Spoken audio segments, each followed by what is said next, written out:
At page 50 of your workbook, 4.4.2 interest problems. So it's the same process as we were using before with the quantity and value problems. But here we have our value is the principal and the rate is how much growth we have. Or sometimes it might be actually a decrease. So that will be a decimal similar to some things we've done earlier. And that will equal our total interest. So normally you may have seen I equals PRT, where T in this case is going to be 1 year. T can vary though, it could be months or whatever, but for all these types of problems that we're going to do right now, it'll be in a year. Don't even consider that as when we're setting up our problems. So if we have a total of $27,000 is invested, part of it at 12% and the rest at 13%. The total interest after 1 year is $3,385. How much was invested at each rate? So we are going to look at our interest here and here. So go ahead and convert those to a decimal. So we would have 0.12 and 0.13. We have our total is $27,000. And again, the time is 1 year. It states that in the problem. So our total invested is $27,000. So we're going to let X equal the amount of money or the principal, right? Invested at one of the percentages. We'll just pick 12% rate, okay? And then the other part is $27,000 minus what we put in. So that's just what's left. Same kind of idea with when we had people with number of tickets or coins, that kind of thing. So there's some kind of relationship. So we have $27,000 minus X left to invest at the 13%. Okay, so we'll do that. Then we're looking to find the total interest after 1 year. So if we add these together, we should get our interest after 1 year, and we're given that as $3,385. So we can figure out our initial values. Or like maybe that's what we want to have, so how much do we need to put in, kind of thing, if you want to think of it as a practical type problem. So we would have, I'm going to write out a phrase like I did before so you can have a pattern. So here we have money and interest earned at 12% plus money and interest earned at 13% equals money earned in total interest. So to set that up using our little formula here, money and interest earned at 12% would be the 0.12x, okay, the rate times the principal or quantity of dollars. So it's the same kind of thing as before, plus 0.13 times our quantity at 13%. So that would be 27,000 minus X, and then equals our total, which was given as $3,385. So that's our total in interest. Okay, so keep that separate from the principal. Okay. If we just want to distribute and combine like terms and solve it out. So I've done the first line there for you. You could pause the video here. This would be a good time to try it on your own. But here I'm going to do the rest of the math out with you. So we would combine these values and get negative 0.01x. Don't let that throw you off right now. It'll be fine.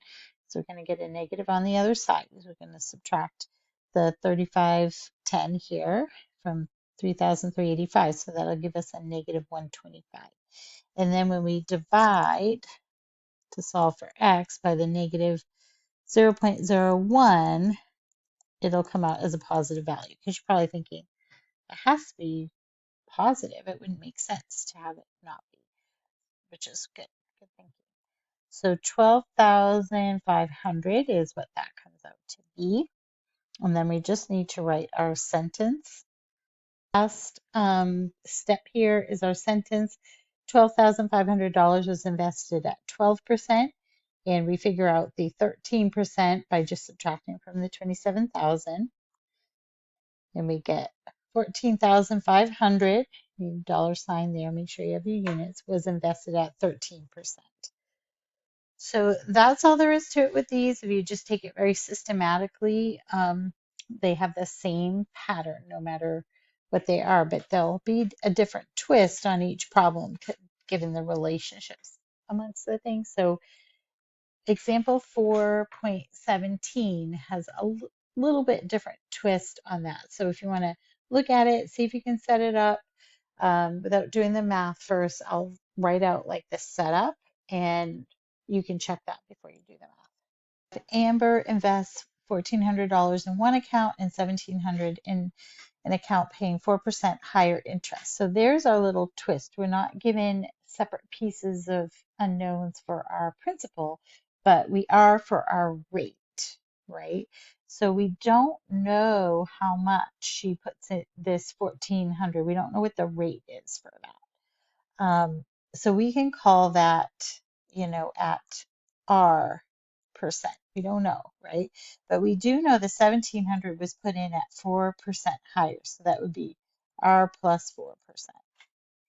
At the end of 1 year, she had earned $316 in interest. At what rates did she invest? So this time we're doing let R equal rate for the 1,400, right? And R plus 4 equal rate for the 1,700.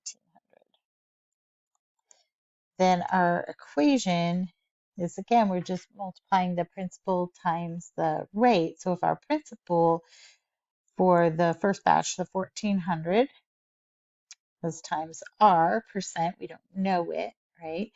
Then we're going to add that to our second batch of money, 1,700 times quantity, R plus, we should have it be, if we're writing 4%, we need to write 0.04 when we're writing out our math. Okay, actually, I'm going to write that right here. So it's real clear. Make sure you convert that to decimal, and then equals 316. So then same type of math on this, just distribute and solve. Okay, so you should be getting real familiar with that pattern of solving. So you can do this along with me, or you can pause it real quick and then just kind of check to see if you're right. I'm just working through it really quickly. So then we get R equals 0.08. So that is for the $1,400, and then plus 4%, okay, or the 0.04, we'll write here, is going to be for the other one. So we have our sentence would be the rate for the $1,400 investment was 8%, and the rate for the $1,700 investment was 12%. Now keep in mind, commas are optional for 4-digit numbers, but once you get past that, they're not optional. So if you get larger sums of like up above, if you have larger values like here, we definitely need to put the commas in. So that's it for this one, and those type of problems. We're going to look at some uniform motion problems next on page 51. I'm going to make a new video for that one, so look for that. This is going to be a series of some shorter ones just so they upload quicker and all that sort of thing. So have a great day. Thanks for watching.